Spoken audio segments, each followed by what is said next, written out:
प्यारे बच्चों, अस्सलाम वालेकुम व रहमतुल्लाहि व बरकातुहू।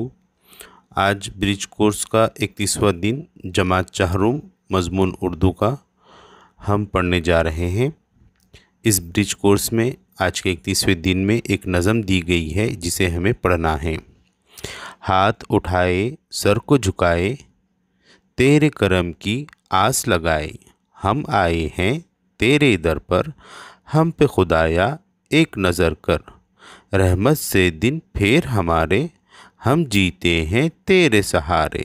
नाम पे तेरे जान फिदा है, कोई न दिल में तेरे सिवा है, सीधी राह दिखा दे हमको, नेक इंसान बना दे हमको, राहत दे दे इज़्ज़त दे दे, इल्म व हुनर की दौलत दे दे। आओ अहलियत पैदा करें, एक जुमले में जवाब लिखो।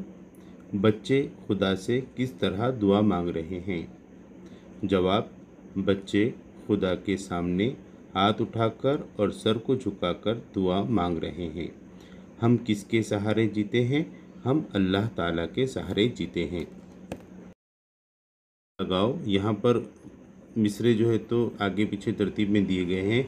हम आए हैं तेरे दर पर और उसके सामने लिखा है कोई ना दिल में तेरे सिवा है। तो इस हम आए हैं तेरे दर पर की सही जोड़ी है हम पे खुदाया एक नज़र कर। नाम पे तेरे जान फिदा है, उसकी जोड़ी है कोई न दिल में तेरे सिवा है। तीसरा है सीधी राह दिखा दे हमको, उसकी जोड़ी है नेक इंसान बना दे हमको, राहत दे दे इज़्ज़त दे दे, और आखिरी में है इल्म व हुनर की दौलत दे दे। इस तरीके से हमें ये जोड़ी लगानी है। आओ तख़य्युलाती बने। इस नज़म को ज़बानी याद करके रोज़ाना स्कूल में पढ़ना है। तो ये नज़म को याद कीजिए। इसमें दुआ है, अल्लाह ताला से हम मनाजात कर रहे हैं, अल्लाह ताला हमारे मनाजात को कबूल करे।